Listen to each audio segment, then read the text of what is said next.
Evening, boys. Happy to see y'all for another edition of the BGO Blind Pig Podcast, brought to you by BGObsession.com. As always, you can find us on all major podcast platforms as well as watch us on YouTube. So please hook us up with a like, subscribe, and share. And of course, jump on BGObsession.com. All right, gentlemen, we have been putting this one off for weeks and weeks and weeks. Um, Something that when we were originally talking about podcast scheduling, we would save the king or queen on the chessboard for last. It's the second pick in the draft. It's the quarterback position. Uh, in previous podcasts that have dropped, we've kind of dug deep into specific guys.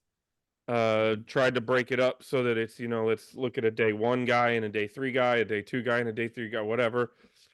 I think this conversation, the temperature of this one needs to just be a little bit different because I don't know that it's worth breaking down a fifth round to seventh round quarterback. So I'm gonna tee things up to you guys. I know this is gonna probably be a lengthy conversation.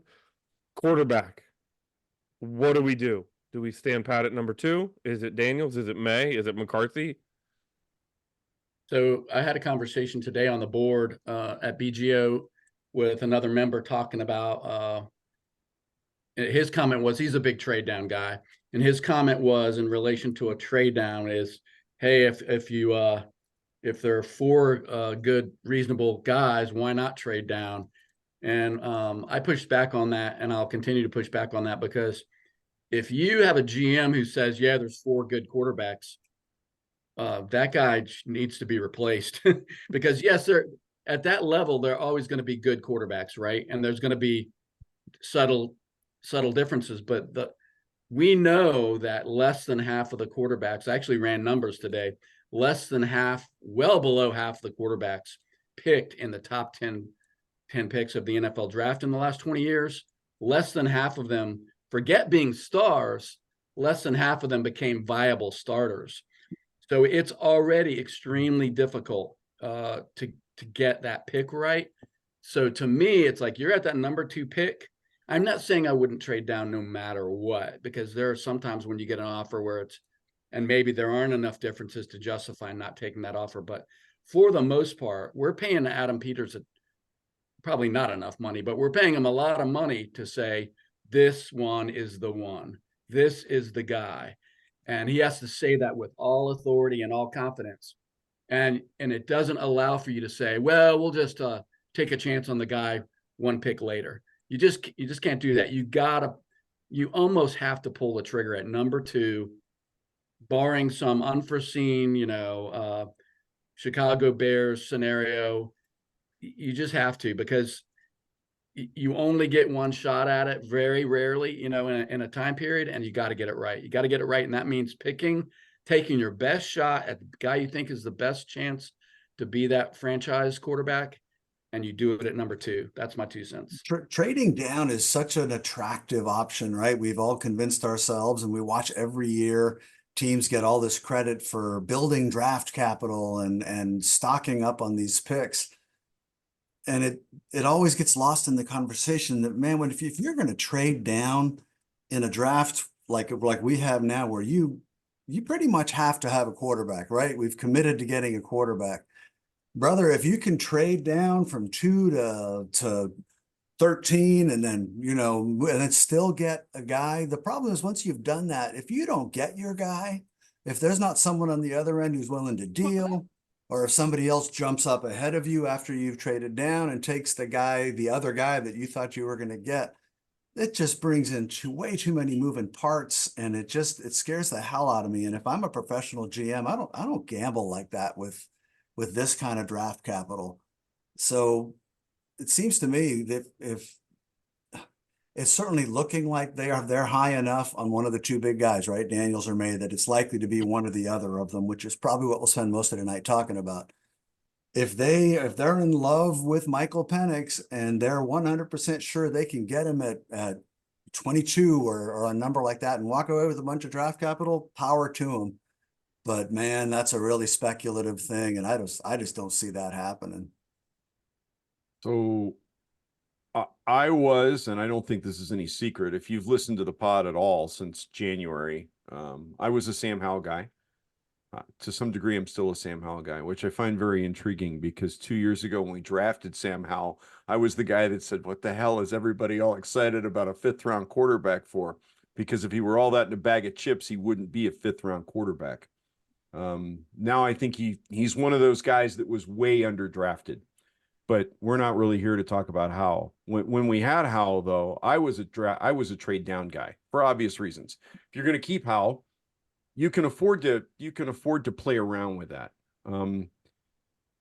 The only counter I have to the argument that you guys have already made is that I think the entirety of the NFL overdrafts quarterbacks now. I think we draft them too high. John, you posted those statistics you posted earlier today, I thought were very enlightening. And I think it shows the desperation of teams. I don't think for a minute that we're now drafting 3 and 4 quarterbacks in the top 10 because there are 3 and 4 quarterbacks that are top 10 talent. I think we're drafting 3 and 4 quarterbacks because there is an over rotation on the quarterback position, which is not to say that I believe that quarterback is not the most important position in the NFL. It absolutely is. In fact, I think I can make a pretty good argument, and I think all of you guys would probably agree with me if I said that quarterback is the single most important position in professional team sports. I don't think you can find another position that impacts the game, whatever the game is, the way quarterback does in the NFL. And the only argument I can make to potentially trading down is if you look at this and you go, Caleb Williams is the only legitimate top 10 talent in this quarterback class. I don't care whether I'm not going to get one. I want value for the pick. And my number 2 guy is X. My number 3 guy on the board is Y. And they aren't quarterbacks. And you don't feel like Drake Maye is a top 10 talent. You don't feel like Jayden Daniels is a top 10 talent. Let me remind everybody, a year ago, Jayden Daniels was projected a 4th rounder. And guys that climb the board in 1 year scare the living shit out of me. To be honest with you, they just do, because I feel like one-hit wonder and what's going to happen now. So I can make an argument for trading out of 2 or drafting something other than a quarterback. Do I think that's going to happen? No, I So do you're not going into believe this it. season with Marcus Mariota as your starter, right? If I were an NFL GM and if my big board had 1 quarterback in the top 10 and I had the courage of my convictions, the answer is yes. Although, frankly, if that were the case, I would not have traded Sam Howell. I mean, I think that's the kicker, right? When they traded Howell, I think that told us everything we needed to know. Maybe I'm wrong. To that point, Bob, like where we are now, though, is he's not. So I'm with you. When Sam Howell was still on the roster, I thought trade down was a very viable option because Sam Howell was on the roster. Right. He's not anymore, so I don't, you know what I mean? Now that takes my trade down, my percentage of trade down possibility and or preference, if it was ever truly an actual preference, and it throws it out the window. Because no, I don't want Mariota to be my starting quarterback. Correct. Me either. Just for the record, me either. We're drafting a QB. Right. Yeah. Newsflash. So, we're drafting a QB. Before we get moved on, what I would say about trade down scenario now, I don't, unless you get some sort of a haul. Like I still will say, and I will believe this, that Adam Peters should not prioritize 2024. He should be prioritizing 2025 through 2035. That's his job as a GM and setting the team up to be successful for the next decade.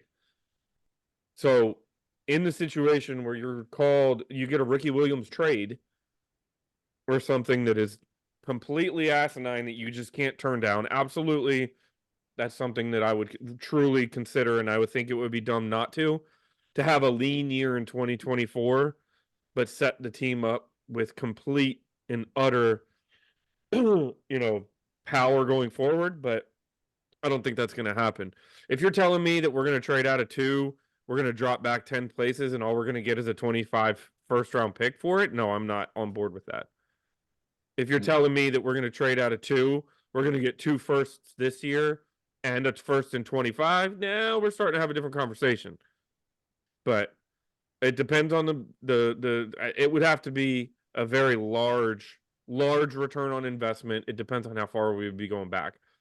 Because I personally don't, and we'll get into the real debate here in a minute, I don't see the talent after Daniels that is build your team around. It starts to switch from build your team around it to take the guy and see if you can develop him.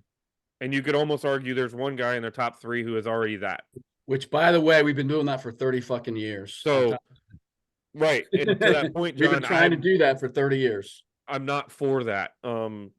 Which, just to put a bow on it, that was Sam Howell. Okay. So if you have Sam Howell and you want to trade back and you want to completely revamp the roster around him, that's a different conversation. We don't have it now. It's not Mariota. It's not Fromm, and it's not Driscoll. Okay. Those aren't the guy. So, Yeah, Derek, I agree with the idea that if you get the ridiculous haul, right, the offer you can't refuse, and you don't look at it, you're not doing your job as a GM. One factor that's getting lost in this a little bit is and it's not lost on Peters, I guarantee you, the 2025 projected QB class ain't much right now. At least that's the intel that's out there, right? So if you're Peters, you have to be factoring in a whole bunch of things here. Someone's got to be your quarterback in 2024, and you better be ready to get to roll with somebody in 2025 in year 2. And you better be damn sure you're going to get somebody next year. Again, I think the chances of that happening here are remote. 2%. My only rebut to that is Jayden Daniels wasn't Jayden Daniels in 2022. Oh, I know. There could be somebody. Joe Burrow wasn't Joe Burrow. I'm going to push back on that if we ever get to the quarterbacks. I'm going to push back on that Jayden Daniels sucked in 2022. I didn't say he sucked, but he was not Jayden Daniels. He was not the second pick in the draft before he got to LSU. Well, so let's talk about Jayden Daniels, why don't we? Okay. Because you can't. Let me see if you all agree with this. You cannot watch the tapes that we have access to, which is, at least mine is YouTube. I don't know if you guys are getting game films to look at. I don't think any of us are. There is very little comparison with the dynamic impact of one of those two guys. Jayden jumps off the screen at you the way he plays the game. He's electric as a runner. And I've learned more and more watching and listening and reading, because I found that there's 1 or 2 things on the internet talking about these guys. So if you go look at them, it's not necessarily true that he's just an athlete running around. I don't think he's getting enough credit for being the passer he is. He's you don't complete 72% and 40 touchdowns and 4 picks. So that's not an accident. You have to know what the F you're doing, even with great receivers and all that. Okay, so maybe it was 30 interceptions and 5, or 30 touchdowns and 5 interceptions if he doesn't have that quality of receivers around him. But this kid, if he's 10 pounds heavier and doesn't like to launch himself at oncoming trains on the field and get blown up, he'd be the number 1 overall pick. Nobody would be questioning it. So is he fragile? And can he protect himself? And I don't know where you guys come down. That's the only reason I even hesitate at all about this kid. I'm afraid he's going to break. So I called into work today because I had a man cold. It was either go to the hospital or call in and look at YouTube videos all day. So I chose the latter. Good call. But I will tell you, of the 3 guys that we're going to talk about tonight, he's the guy that looks like an electric future star to me. And I didn't go into today. I've been a Drake Maye guy pretty much the whole time, but he is at a different level, in my opinion, than Drake Maye and certainly JJ McCarthy. And that may not always be the case, but right now there's no comparison, in my opinion. Part of it is, I kind of had this conception that he didn't have the strongest arm, because I've read that a lot. That kid can throw the ball, and he's one of those quarterbacks where he just flips his wrist and the ball's 60 yards down the field, like effortlessly down the field. He may not be like rifling it like Maye can do with incredible velocity, but the guy has an NFL arm, and the elusiveness. I know the injury thing is a real concern. That's probably the biggest concern, right? But two things about that. First of all, even at the NFL level, if you can't get your hands on the fucking guy, you can't injure him. For starters, I saw him move out of the pocket, slip left, slip right, take a step forward. I saw him do it so many times in highlight videos today. And I don't think that's going to be that different at the NFL level. I know the players are faster, everyone's a better athlete, but you still have to catch the guy and get your hands on him and get a clean hit to hurt him. And then the second thing I'll say is that he doesn't have an injury history. It's not like he's playing powder puff football at the college level. He's been in 2 programs. He's had a sprained ankle, which he played with, and 1 concussion. To my knowledge, that's Jayden's injury history. So I'm not saying that I get it. It's the NFL. We saw what happened to Griffin, but I think it's way overblown. I don't know. I can't help but feel like if you're going to pick a special athlete who's got potential star power of these 3, he's the one that really jumps out at me. So, John, to that point, I don't think the injury concern is the injury history. So, I think he's in a different bucket than Penix, right? The concern with Penix is the fact that he's already had both his knees operated on. Okay, Right. like I'm not looking at Daniels as saying an injury. He's not an injury history. He's an injury risk. Okay, He plays recklessly at times, and he doesn't protect right. himself. And I remember RG3.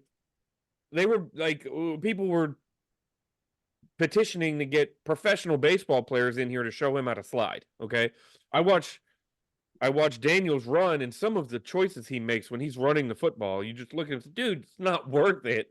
Okay, like, and he takes hits. One of the things that Russell Wilson was elite at was he never got squared up. Okay, even when he got squared up, he never got squared up. You never looked at it and ever cringed when he took a hit. So that's the concern, is how many of those at the NFL level can he take? You know what I mean? Like, yes, did he get through 13 games in the SEC and not get blown up and destroyed against NFL defenses? Yes, but 13 games isn't even a complete season in the NFL. And now we want him to do it for 130 games. He's got 5 seasons without a major injury, man. I'm just saying. I know. I'm just saying. I'm just saying. It's the concern is not the history. The concern is what's going to happen. No, what could happen? What could happen? Correct. That's the difference. That's the point I'm trying to make, is those are 2 different things.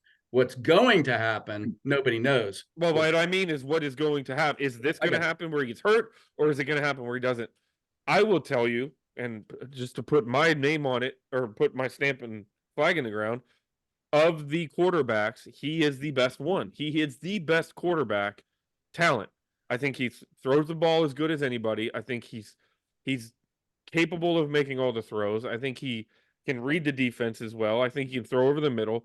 I think he's elusive, all of those things. My only concern is he going to hold up? That's the only concern I have, and why I might lean Drake Maye a little bit, because I want a guy for 14 years, not 4. That's right where I came down on it in the end too. I'm just afraid he's going to break. If I wasn't afraid he was going to break, to me, that is my only hesitation on this kid. Go ahead, Bob. I'm jumping in front of you. No, you're fine. You're fine. All right. So I guess I'm the weird one here, because yes, I have concerns about the risk taking, and I don't believe there's any way you train that out of a guy in 1 year. I don't think one off season is enough. His instincts lead him into really, really bad situations. At the college level, being Gumby is fine. And it seems to work for him. That's not going to work at the NFL level, where safeties hit like defensive tackles in college. It's just not going to work. But that is not even my biggest concern. My I want to go back to something Derek said earlier when we were talking about trading, that that Peter's job at this point in time, or his focus, hopefully, isn't on 2024 and 2025, or maybe even 2026. It's 2026 through 2035. What are we doing there and then? I'm not sure Daniels has the ceiling of some other guys. I'm not sure Daniels isn't closer to his full potential than some He other should guys be, in right? this I mean, draft he's are got right now. 5 years of experience. Right. Versus He's two. exactly. He He's got should be close to a yeah. season. He's got 5 years of experience in college, where Drake Maye only has 3. Right. And McCarthy, not really even that much. Well, I have those numbers here handy, by the way. Daniels played 55 games in college. Drake Maye played 26, which is Right. less than half. JJ McCarthy played in 30. Right. Yeah.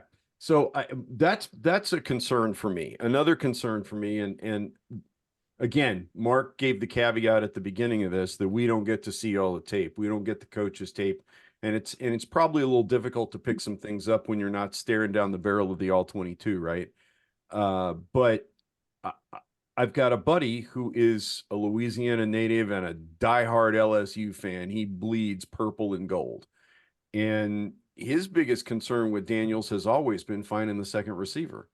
And in the highlight packages, the man is by and large standing back there all alone with a very clean pocket and very few people around him. Does it happen? And does he make a fantastic move, John? Yes.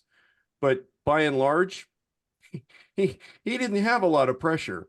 And he had all day to wait for his number one guy to blow open. And oh, by the way, his 1 and 2 receivers are going to go in the top 15 of the draft this year. So they were going to get open. He didn't have to go looking for a third option. He rarely had to look for a second option. He's not going to get that kind of time. And he's going to have to find a third or a fourth receiver in the NFL. And he sure isn't going to get that kind of time this year. None of these guys are going to get the time they had in college, Bob. That's a universal. And I would like to think Drake Maye's going to get more time in the NFL than he did in college. He got less time in college than Howell did last year. So this is why Adam Peters and Dan Quinn and Cliff Kingsbury have the jobs they have, because they've spent the last 2 months in a darkened film room looking at the all 22s and deciding, did Jayden Daniels need to look for a number 2 because he had plenty of time? He looks at his number 1, and maybe his instructions were, if Neighbors is covered on this one, take the fuck off and go run 80 yards for a touchdown. What these people have to determine is, based on their interviews and talking with coaches and talking with opposing defensive coaches, is what is he capable of doing? What weaknesses have you seen? I would be interested in talking to the defensive coordinators across the SEC. How did you attack Daniels? How did you get him out of his comfort zone? That's what our professionals have been spending all the time doing, that we don't get a chance to do, to figure out. He may have something, might be kryptonite for Jayden Daniels that we don't know. Maybe he can't find a second receiver, can't do it. In other words, he can't play in the NFL. I will say a couple quick things before we move on to Maye and McCarthy discussion. But I think Bob brought up a really good point, which is, I have no doubt that Jayden Daniels is much farther along his progression, right, to whatever his ceiling is. It's obvious that he's got a lot more experience than the other 2 guys, and he should. I think the only thing I would comment about that with Maye and McCarthy is ceiling is perceived. Ceiling is not a definite. The ceiling for Drake Maye and JJ McCarthy could be Heath Schuler or Ryan Tannehill. That could be their ceiling. I'm not saying it is, especially with Drake Maye. Ryan Tannehill's head just blew up when you used the same sentence as Heath Schuler. Maybe Ryan Tannehill from 5 years ago. All right. I'm just saying that's a possible potential ceiling, which may never be realized. So I always cringe a little bit at that, because it's like, look, man, if Jayden Daniels, the way he's playing right now, is his ceiling, we might be okay. I don't know. And then the other thing I just wanted to mention is, I had a perception coming into the last 48 hours before I really spent some time looking at video that Daniels was a one read guy, that he stared down his wide receivers. And that is not what I saw. I saw him looking at multiple receivers. The other thing I saw, like Patrick Mahomes, is he rarely takes his eyes off the receivers downfield, even when he's breaking out of the pocket. He always seemed to be looking to see if somebody was breaking open and taking advantage of that. So I was actually kind of surprised that he seemed to be trying to read defenses more than just going with the first read. When we get to JJ McCarthy, that's going to be my big issue with him, is that to me, he has one target, he stares at him, and then he throws at him. That's what I saw over and over again. Harbaugh's offense only has one receiver. Well, yeah. Yeah. Well, I mean, right. He's doing what he was being asked to do, which is a fair point. Yeah. No, I'm just being a smart ass here, but John, somewhere Anyway. Chris is smiling Yeah. because you're at the moment you appear to be beating the drum for Daniels. Well, I mean, I was a Maye guy coming into today. That's what I'm going to say. Okay. We'll talk about it at the end, I guess, what we want. So to that point, Maye, some of the things that I noticed with Maye, and I think Maye, again, I'm going to reiterate this, as a quarterback goes today, I think he is a step below Jayden Daniels. I saw inconsistencies. I saw a little bit of panic. I did see some savvy moves, some intentional throwaways that might have looked like inaccurate throws that, if you really look at it, are pretty obvious. He was making that throw to throw the ball away, but be in the area of a receiver, so there was no grounding penalties or anything. The arm is real. Deep balls, amazing deep ball. The deep ball is very real. But one thing I will say, and I don't know about you guys, I don't know that I ever saw him lift his team up. I didn't get a chance to watch their games with that much, like actual games where you can sense momentum and all that kind of thing. I didn't watch all 26 of his games either, so I will say that it probably did happen. But I do wonder if the thing with Maye is it's projecting, right? It's, where's this guy going to be in 3 years from now? What can we turn him into? Does he have he's got the physical tools. I think he's athletic, plenty athletic enough. He's got the arm and all of the ability. So would John, I know you're kind of planting the flag on Daniels now, but well, I'd like I said, I mean, the thing about Maye is, first of all, he's a prototypical. He is the guy that you get the computer program to build you I don't know what that really bad movie in the 70s was, where the mannequin comes to life or whatever. But he's the mannequin, right? For the $1 Million Man. Are you talking about the $1 Million Man? No, it's worse than that. But I mean, he looks like John Elway, right? I mean, he looks like, I want to build a perfect quarterback body from scratch. I guess I see what Derek sees, which is he can look inaccurate at times, or like sloppy, like the ball placement is not there. But then you see him under duress make like these incredible throws to tiny windows that are right on the button. It's almost like he's just not there yet. He's like, maybe that's coming, where he makes those throws more consistently. The other thing, and I'm not a quarterback guru, which I've probably already demonstrated that tonight, but his footwork is fucking god awful at times. Like, he's throwing off his back foot. He's not setting his feet. He gets away with it because he's got a strong enough arm. And, like you were talking about with some of Daniels' receivers, Bob, half the time he's throwing to a guy who's 20 yards past the defensive back. And like, I could make the throw almost, kind of thing.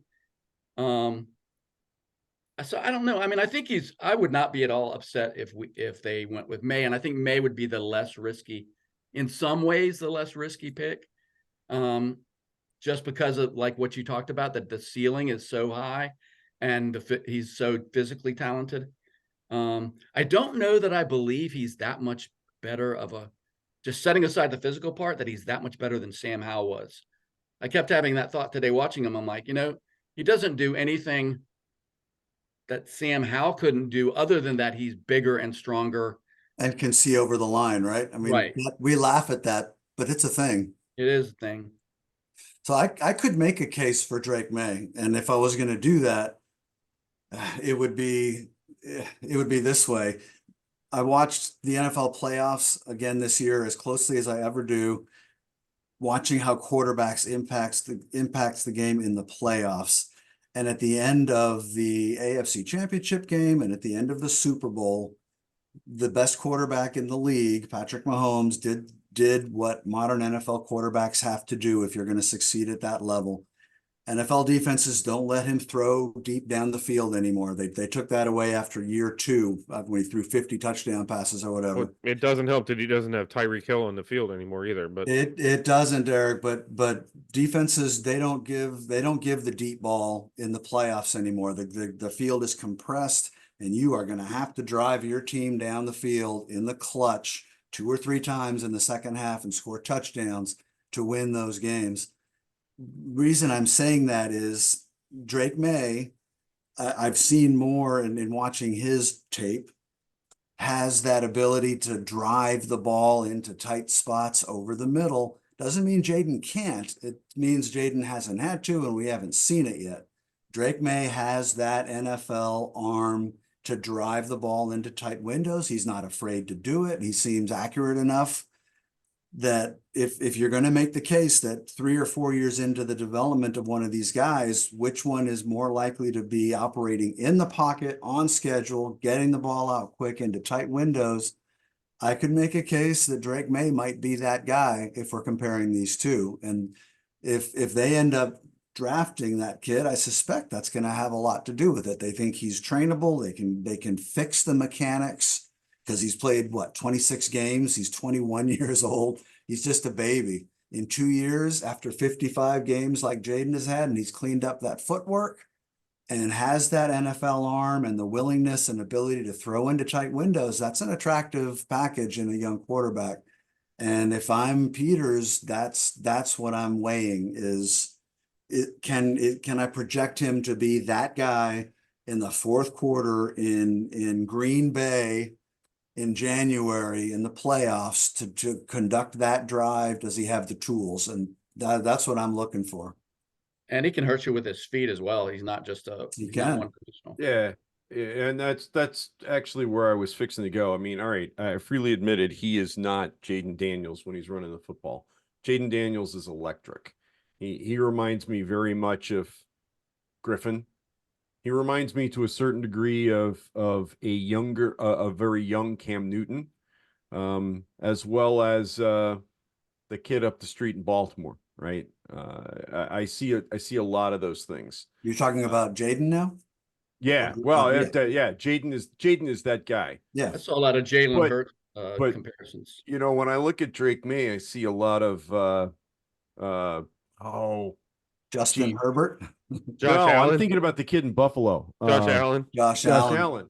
I see a lot of Josh Allen in him at the moment, right? And you know what? I'll take Josh Allen's running ability. I am A-okay with that. That would be just fine with me as far as being off schedule and having to do something with his feet. That works well. I totally agree that he's got horrendous footwork. In all honesty, I see a huge leap in his future when he gets a quarterback coach that can work with him on that footwork. I think if you draft Daniels, he starts day one. I think if you draft Maye, Marcus Mariota starts day one. And I think Maye sits on the bench for a half season, give or take, because Pritchard's got his work cut out for him to get this kid's footwork right for the NFL game. You can't do it the way he's been doing it in college at the NFL level. And I think that's part of the reason we didn't see Sam Howell sooner than we did. That's all we heard from guys like John Keim was his footwork's a mess. His footwork's a mess.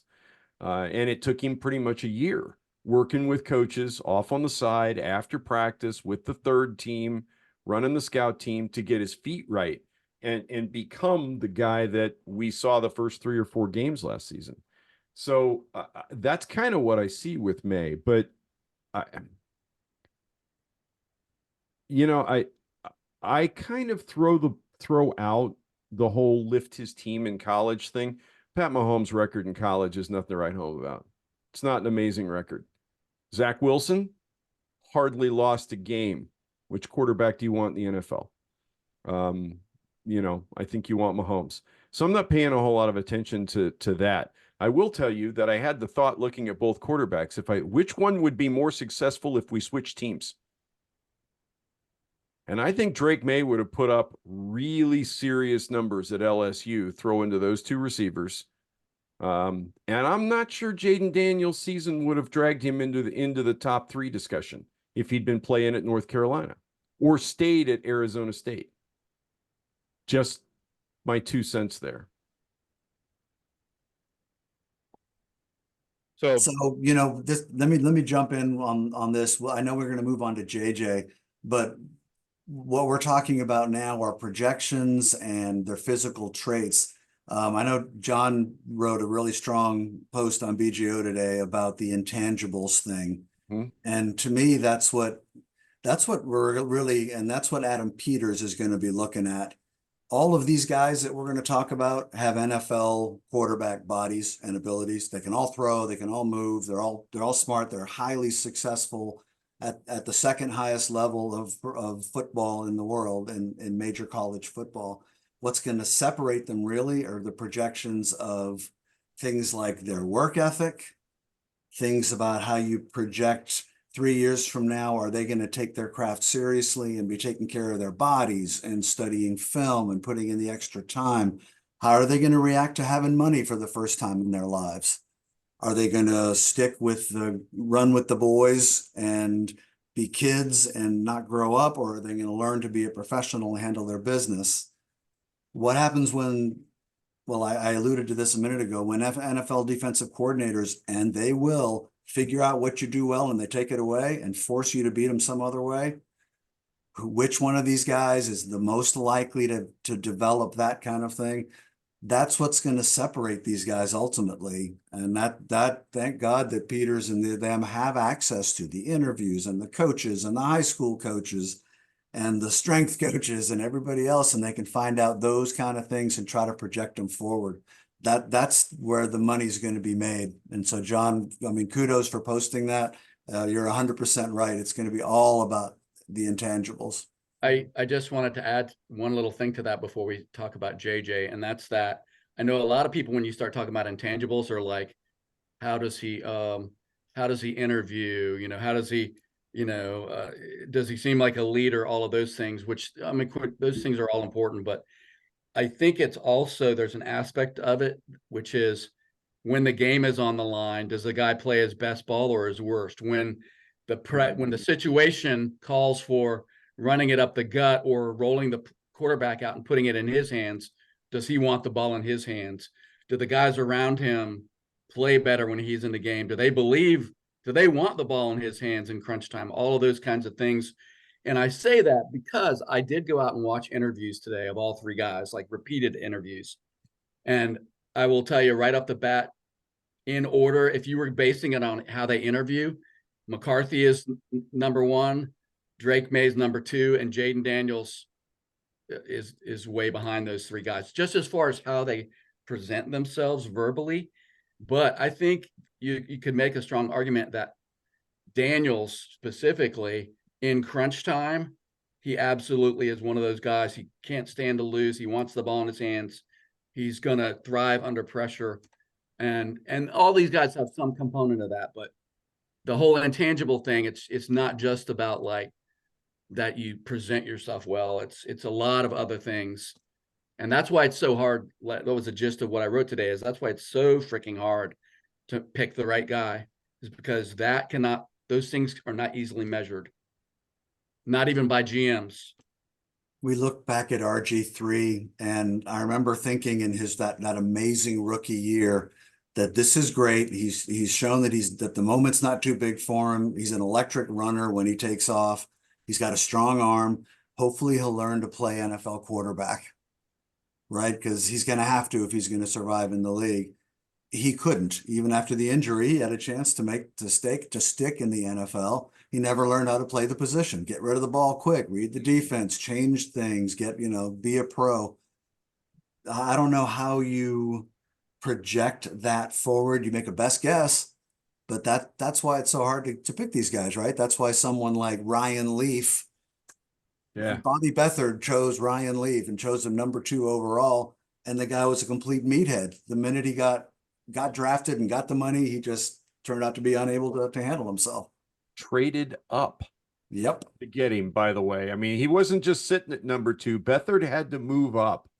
This is the man that perennially traded away his first round draft picks for more picks. So you know he believed in him. Not to go down a different wormhole here, but if you ever get a chance, listen to Ryan Leaf talk now. Yeah, I have. And it is some of the most riveting stuff. It is. No, you're right. It is. So, to your point on the intangibles, John, this one, I was digging into JJ McCarthy, and this jumped off the page at me.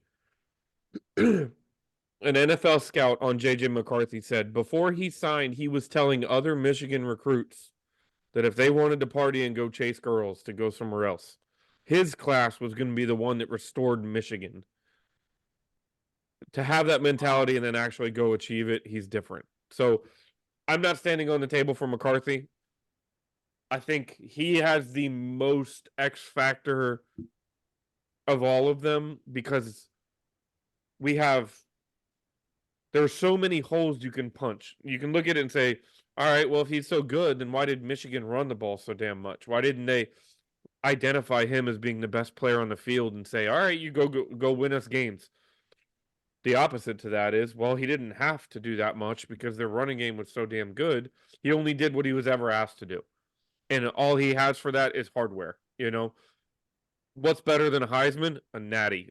And he's got one. And he brought it to one of the biggest schools in the country, one of the most prestigious legacy college football teams in the country.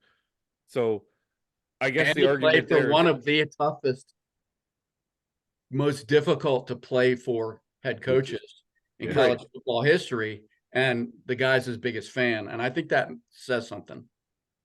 I would throw in on top of that, on the head coach thing. He also played for a head coach that knew and understood the strengths of every single guy on his team and built a game plan that put every single guy on the team in their best possible position. You got one of the best running backs and a great offensive line. What are you going to do? So let's just get right to the core of it. What do you guys think? Why do we not view McCarthy, setting aside the stats aren't going to be comparable because, again, what they asked them to do, but why don't we put him in the same category as Maye and Daniels? I think it's the I come back to the argument. If he was the best guy on the field, then he would have been handed the reins and they would have designed the offense around him. Okay. Not the other way around. Now, I'm not saying I agree with it because there was a throw that he made. Now I can't remember the game where he fit it literally between two helmets. Okay. For the guy down, he was around the 2-yard line when he caught the football. And it was a throw I had never seen before. So I think he's got ability that he doesn't necessarily get credit for. Also, they don't have NFL wide receivers, so I don't know that we ever actually saw him get to open things up. Yeah. You know what I mean? Like he was in a pro style offense that was predicated on run and defense. Yeah, if they it asked him was to be a game manager, and that's what he did. Really, if it was 1996 right now, that guy was running an offense that would compete for a Super Bowl, right? Like this is what we saw in the early to mid 90s was what Michigan just did to win that championship. Where they're completely controlling the line of scrimmage on both sides of the ball. They were only doing as much as they needed to in the pass game, and they were allowing their run game to not only win the game, dictate the entire formula of how the game and the pace is going to go on both sides of the ball. Yeah. So that's where I think, John, the biggest disconnect was that because Jay McCarthy wasn't good enough to take over the offense? Or was that because they didn't need him to do any more than he actually did? And I don't know that we have an answer to that question. And I think that's why people are so concerned. and this is going to sound maybe a little cliche, I don't know, but he also played in Michigan. He did not play in southern Louisiana. About the weather. So the weather is very different from November 1st on up there. Right. And you build a football team differently because you have to play outside in the big house as opposed to in what's effectively almost a tropical environment, even in November, and maybe even into December, depending upon what the weather is like. He's also only 21, which we got to remember that. I mean, just Yeah. like Maye, I mean, you can't possibly think that Maye is a finished product. Well, the same thing's true with JJ McCarthy. I You think know- somebody asked the question, why would you not consider JJ McCarthy to be right there with the other two? On the intangibles and the competitive spirit and the leadership and all that, I think the kid is great, and he reminds me, I keep my comp to him for nothing other than how he looks on the field and moves is like a Drew Brees high, like that kind of quarterback who sees the field and distributes and all that. But I went looking for the strengths and weaknesses according to like the NFL.com guys. And this is pretty consistent with what I've seen all along. And just going through it quickly, the strengths, chip on his shoulder, intensifies focus when he needs it, plenty of experience working under center in a pro style passing scheme, adequate ability to locate throwing windows against the zone, makes some drive throws, delivers the ball smoothly. These are the good things. Toughness to deliver throws when taking a hit. The weaknesses, and these have been consistent, and I think this is why he's still considered a step below, that he's a bit sluggish getting through the progressions and can get stuck on a first read. His ball placement belies the completion percentage, that he throws behind moving targets too often. Now I'm assuming this is based on scouting the all 22s and the kind of things we don't do. The deep balls tend to come out with a little bit too much air under them. Timing needs to improve, and only average escapability when scrambling. I think what he hasn't shown the scouts is the ability to do the kind of things that we were talking about with Drake, and that's make those plays when it's on him to stand in the pocket on 3rd and 8 with the rush bearing down and drive a throw into tight coverage. That they don't see him as that kind of guy, right or wrong. I think that's what they're not seeing in him. Yeah, but see, my question to that though is who's he throwing to? A lot of the time his first reads is running back because that was the design of the offense. Who were his wide receivers in 2023? It's been hard to go and find those throws, right? Because who was it? Logan Paulson was trying desperately to find.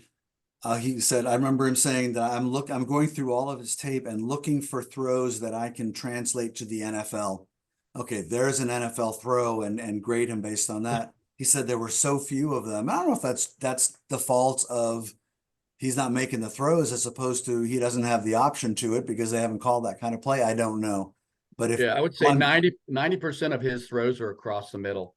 And it's kind of the polar opposite of Jayden Daniels, who seems like who likes to work outside across the middle. It's right. like kind of crazy.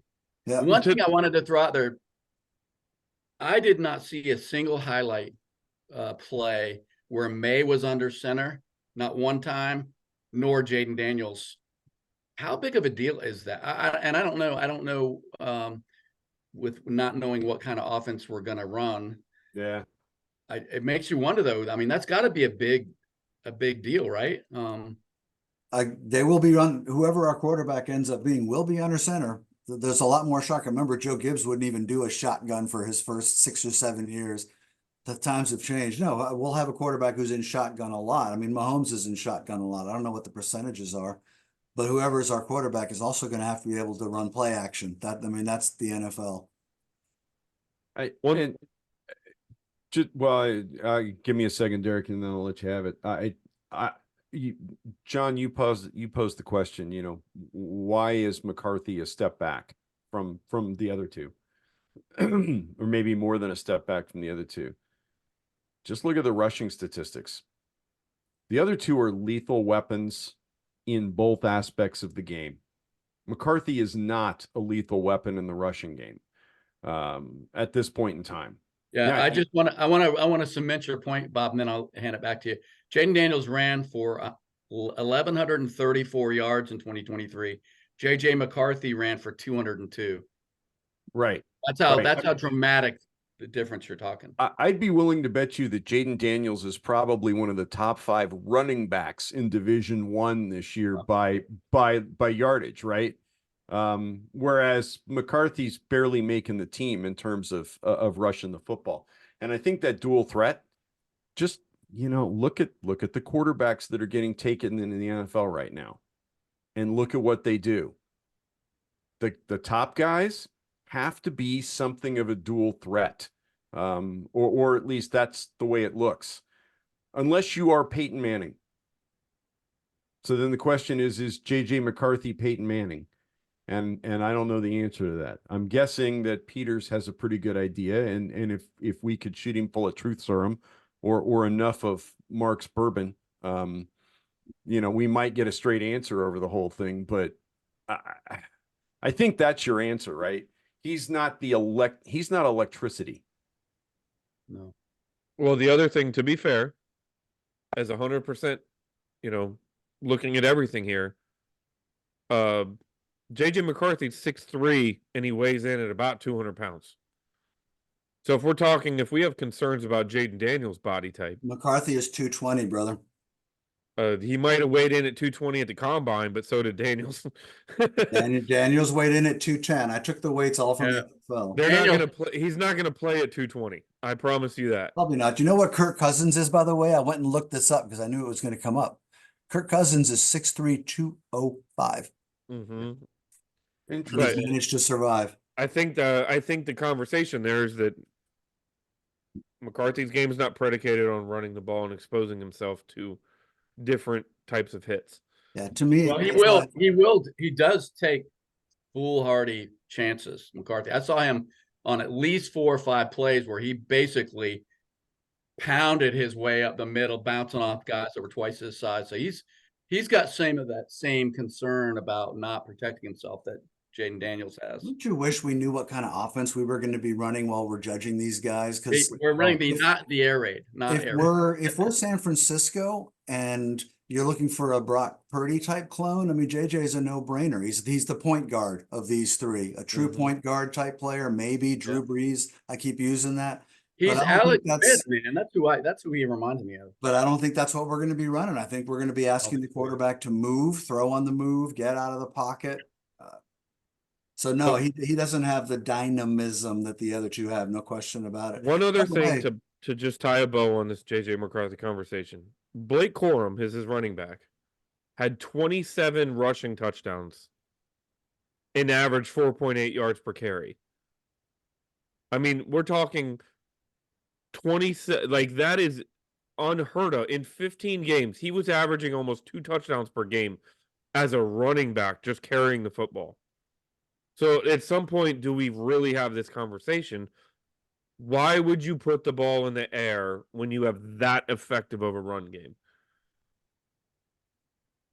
It's an argument. You could make the counter argument. I'm not saying I believe this, but that the Harbaugh ran the ball that much because he didn't think his quarterback could throw it. That's true, but it's unfair. It's unfair to JJ McCarthy, really, because to an extent, because we just don't know. Yeah, we don't. And let me tell you something. You can't spend a number 2 pick on I don't know. True. That's why he would never be the choice. I don't think he's the choice at 2. I think he's the only one that you'd consider, well, if we trade down to 8 and manage to get him, then we're feeling pretty good about it. If we pick up, a couple other first rounders or something. Yeah, but that's the only scenario I see us taking JJ. All right. So I want to throw another question out there before we totally wrap this thing up. Just judging by your guys' the feel on you guys. Jayden Daniels, if we draft him at 2, week 1, he's the starting quarterback. There's no ifs, ands, or buts about it, right? No, I don't barring agree. An injury. I don't agree with that. No, not necessarily. You don't think so? No, not. I mean, if they think he's ready, if he's not ready, I got no problem with Mariota. I think he would. I think he'll start in year 1, whether he starts week 1. Yeah, I'm not saying. Okay, so then I guess that's. So then let me evolve this into this. Now we're at a point where Mariota might be our starting quarterback week 1 of 2024. Are we okay with that? I am. Yes, I am. Yeah. You said it yourself, brother. This is a transition year, right? This isn't about 2024. Yeah, I So- don't even think. Yeah, I don't even think it's about 2025. I disagree with that. I want whoever we draft this year to be a legitimate starting quarterback at the beginning of next year. Not fully developed, obviously, but ready to compete. do you think this fan base can handle that?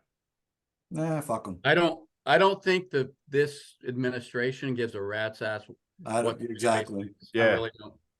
And We've I'm been thrilled waiting about 30 that. years, man. So you realize what we're going to be up against. You realize if Mariota takes the first is announced as number 0, the starting quarterback, week 1, and he's the first one under center, you realize what we're going to be, the conversations that are going to be happening, the and the disdain for Adam Peters and Dan Quinn and the questioning their ability to coach because of all of this. There will be some. There will be the X horde that'll do that. But it's not just the quarterback, right? If they come out with Mariota under center and start looking like a surprisingly professional football team on both sides of the ball, and they're fairly productive and they're playing competitive football and clearly something is working there. No, I think the fan base would be fine with that. Let's get the team ready and then plug in the kid. Okay. I'm Yeah, I'm with Mark. I think there will always be the asshat contingent that can't. That should be a whole section, man. I think we need to formalize it. It is, yeah. It's probably about a third of the bowl at FedEx. Sorry, what is it now? I don't know. Commanders Field. but unfortunately they are the loudest also. Right. No, you're absolutely right. There's going to be a loud social media asshat contingent that has no clue. There's only one person that really matters as far as their opinion is concerned about the direction this team is taking, and that's Josh Harris. Adam Peters and Dan Quinn have to be worried about whether Josh Harris is on board with the plan and he's comfortable with whatever the record is this year, regardless of what we do, knowing that things will be better in 2025 and hopefully even better in 2026. That is the only person that has to be concerned about. They have to be concerned about. And frankly, I think that's probably an already understood thing within Josh Harris's office. It wouldn't surprise me if Harris didn't start interviews out with, I don't give a shit about what happens in 2024. I want to build a winner and I want to do it the right way. Tell me your way of doing that. And don't worry about trying to please me in 2024 because that's not an important thing. And I just don't think I don't think it matters who starts week 1 inside the office. I think it will matter to the fan base. I think even more than the asshat crew is going to want to see the number 2 draft pick start because that's what we've been conditioned to see in the NFL now. I don't think this front office, I don't think it'll come up one time. Who should we pick because of what we're going to do in 2024? Right. It better not. I don't think it's going to come up. I don't think it's a factor at all, not even a tiny little bit. I hope you guys are right because I have been beating that drum on our board that I think 2025 and forward needs to be the priority over 2024. And it's the argument I made when I was talking originally about trading back, and the argument I make with every draft pick we talk about. You have to go tackle at 36. Well, no, you don't, because if you can get an all-pro at 36 at a different position, you get a damn all-pro. Okay, I'm with you, Garrett. I'm 100%. Like, you can scheme up protection. You can scheme up ways to protect your young quarterback. You put the best damn talent on this roster you can possibly do, and you do it with the idea that it's the longevity of it. If they aren't in the plans beyond the next 2 seasons, move on at that point. So, all right, guys, we've talked, we've debated, we've run down a lot of the quarterback discussion. Just curious, I want to run down what you guys think is actually going to happen. I'm going to put it out there that I have no damn clue. Is an absolutely Derek, what we think is going to happen or what we want to happen? Because we haven't said what we want to happen. Okay, well, give me what you want to happen, and then give me what you think is going to happen. You go ahead and tee it up, John. What do you want to happen? What do you think is going to happen? I think Jayden Daniels is is the best athlete at quarterback in this draft. I think he's better than Caleb Williams. I'm just thinking he's a better quarterback than Caleb Williams, but I think he's the best athlete under center, or theoretically under center. The speed, the elusiveness, he's very accurate. He just makes things happen. I don't see how you can't take him. That's who I'd pick. And that's, again, I kind of changed my mind over the last 48 hours. That's what you think happens also? I think they're going to take Daniels, but I have no confidence in that for all the reasons that I just stated. And you want them to take Daniels? Yes. Mark. With the old boring caveat that I still don't know what kind of offense we're going to run, and I don't get a chance to project these guys down the field and look them in the eye. I mean, down the road. The most exciting guy, I mean, there's no, it's not even close. John already said it. The guy who you hope would be the guy and is Jayden Daniels. I would love to see that athlete, that electricity, playing in a good offense with a good offensive line and solid NFL scheming and all that. I would love to see that. Because it would be, I mean, it could be a freak show. The guy's that talented physically. So yes, I want that as a fan. What I really want is for the team to pick the guy who's going to be the most successful. So if they pick someone else and we win Super Bowls, I'll be fine without Daniels. And I think I'm going to say the same thing based on the tea leaves seem to be Daniels now. And the way that I would justify it is assuming that our front office looks at Jayden Daniels and thinks that they can mitigate against the injury risk and that his potential as a passer, working on schedule as a passer, is high enough that you get that in addition to the electric ability with his legs. If they think he can be an NFL pocket quarterback in 2 or 3 years even, it's a no-brainer and they have to take him, and I think that's probably why they will. So you want Daniels and you think Daniels? Yeah, if you're asking me today, that's what I think. Yeah. Bob? Oh, somewhere Chris is laughing. You want Joe Milton, but you think they're going to take Penix. No, Hartman, Sam Hartman out of Notre Dame.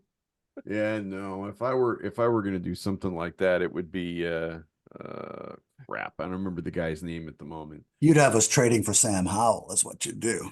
No, I'd have us keeping Sam Howell is what I would do. I am as enamored with Jayden Daniels' athleticism and electricity as everybody else in the world is at this point in time. First of all, let me say I am thrilled that we're not sitting at number 1, because I feel like Caleb Williams has the most bust potential of any guy to come out of college in the last decade. It's got nothing to do with his physical ability either. No, it's all between his ears. I am absolutely enamored with Jayden Daniels' athleticism, and I think the kid is an amazing athlete, and I think if he can figure out how to take a hit in the NFL, he's going to be lightning in a bottle. I don't think he's going to be the best quarterback in this class in 5 years. I think Drake Maye is probably going to be the best quarterback in this class in 5 years. I think 10 years from now, people are going to go, why the hell did somebody take Caleb Williams ahead of Drake Maye? What do I want? What I want them to do is Not what you want them to do. What do you think they'll do? Well, we want both, right? Yeah, I want both. What I want them to do is take Drake Maye at this point in time. What do I think they'll do? I think somebody's working really, really hard to make the world think we're going to take Jayden Daniels. And I think Adam Peters is way too smart to show his hand like that. I'm seeing too many people come out and going, sources are telling me. Adam Schefter is all but saying that Jayden Daniels is probably going to be the number 2 pick at this point in time. I just don't see any credible evidence coming out of this front office to indicate any of that, especially when Daniels hasn't even made his visit to the office yet. I don't think May's been there yet either, right? No. So I think it's too early for that crap, which tells me that somebody's playing head games, and now I question who's doing it. I think they take Maye. Well, I would hope if you think that Maye is the best quarterback in this class, I would hope you think that they're going to take Maye, because otherwise we got a big problem, right? If you're right. Well, if we were sitting at number one, I'd want them to take Maye, and I would say I think they're going to take Caleb Williams. So, I don't think that's a big dichotomy, John. I think, will I be surprised if the pick is Jayden Daniels? The answer to that is no. I will not be surprised. Well, hold on, don't go any further. I got to wrap up conversation to finish this. Go for it. For the last 2-3 weeks, I've been thinking about this. Who do I want? I've said Maye. My concerns with Daniels, I can't get over what could happen is injury, and I can't. For a whole year, we heard about pressure to sack ratio being a fatal flaw regarding Sam Howell, and Jayden Daniels had a higher pressure to sack ratio in college than Sam Howell did in college, and I was told by professional people that know a lot more about football than I do that generally speaking, when you have that, you cannot escape it. So for that I lean that I want Maye. Now, I fully admit that does not mean I think Maye is the most talented quarterback in the draft. That does not lead me to say that I think Maye is going to be the best quarterback in 24 or 25. I think Daniels has that. I just think long term, Maye is a better fit for the next decade, not the next 2 years. I think they think the way I do. And that's why we're hearing, like you said, Bob, a lot of the smoke screens about Daniels. Everything is leaning to Daniels. I think that's because NFL analysts think he's the second best quarterback in the class. That's we have a big part of it too. I don't think it has anything to do with the team trying to be clever or anything else. True. Agreed. Absolutely. So I think it's going to be Maye. But let me also say this, and this is where I wanted to open up the closing conversation. I will not be upset if we take Daniels. Amen. Okay. I think it's going to be Maye. I'm leaning Maye. But if we take Jayden Daniels, that's my guy. I got your back. I see it. I understand it. I agree. I have no issue with it. This is not a binary 1 or 0. Either you're right or you're wrong conversation. That's how I think the fan base feels for the most part, the rational fan base. And Right. that is a magical thing, right? Because that tells you that the fan base has bought into that. We have grown-ups running the show. If they don't make the decision that we as a fan thought was the best decision, we're gonna be all on board with it, support them, cross our fingers. I don't think there's going to be a lot of shrieking and running about with pitchforks and torches. Well, then you need to make sure that you stay off of X because there's Never a lot read the comments. Never read the comments. So no, I mean we've gone around and around on this, and I'll echo what you said too, Derek. I'm whoever, assuming it's one of these two guys, which I think the chances are pretty good. I'm going to be excited about either one because I will know that these guys made a professional determination based on all the intel available, right? And they made the right call based on what they want. They shot their shot. I'm an old school guy, right? I grew up with big tall guys standing in the pocket throwing down the field. I remember Roman fucking Gabriel. That's how old I am. That was my model of what an NFL quarterback should be.